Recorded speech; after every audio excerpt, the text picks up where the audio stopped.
What did you steal? Secrets. The data they paid me to protect.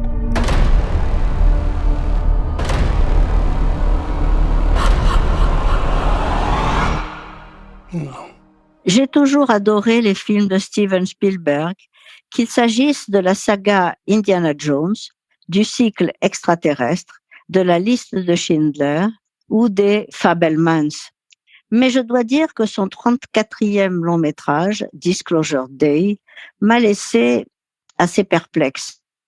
La première heure nous entraîne à la suite de Daniel Kellner, interprété par Josh O'Connor, expert en cybersécurité, dans une série interminable de poursuites dont on met du temps à comprendre le sens. Heureusement que son inséparable compagne Jane, aussi déboussolée que le spectateur, finit par obtenir l'explication du grand secret qu'il a pour mission de préserver, secret de Polichinelle, vieux comme les films des années 70. Traqué par les hommes de la compagnie Vardex qui cherchent à récupérer ce qui lui a été dérobé, Daniel détient la preuve de l'existence d'une vie extraterrestre. L'entrée en scène de Margaret Fairchild, la Miss Météo d'une chaîne de télévision de Kansas City, interprétée par la grande Emily Blunt, apporte heureusement un peu de piment à ce scénario mal ficelé de David Koepp, l'auteur pourtant de Jurassic Park.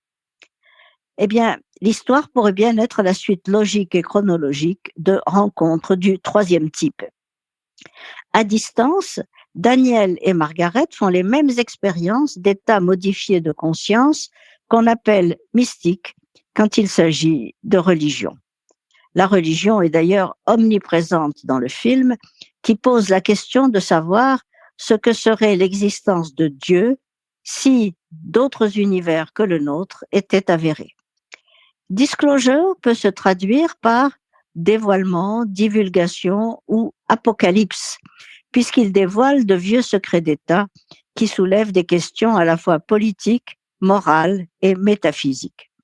Et le fait que les deux héros se mettent soudain à parler des langues étrangères est lié à la Pentecôte chrétienne qui voit l'Esprit Saint accorder le don des langues aux apôtres dans le chapitre 2 des Actes des Apôtres.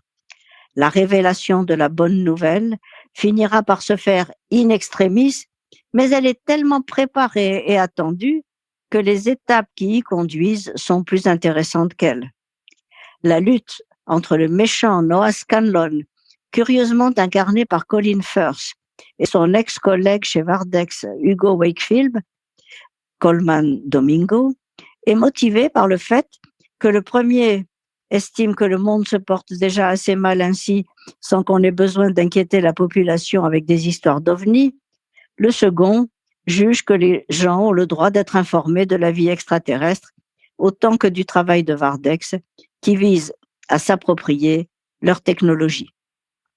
Simple divergence d'opinion sur un sujet sensible, mais qui donne lieu à une traque spectaculaire et à des séquences dans lesquelles Daniel se tire de situations épineuses avec une audace et une maestria réjouissantes. Mais tout compte fait, Spielberg se renouvelait bien plus dans The Fabelmans que dans cette ersatz de science-fiction qui se veut un nouvel évangile et reprend ses thèmes fétiches et ses obsessions enfantines. À 80 ans, il est resté un enfant et il s'est visiblement beaucoup amusé à réaliser ce 34e film et à rassembler souvenirs et motifs de son œuvre en un feu d'artifice un peu éventé, je dois dire.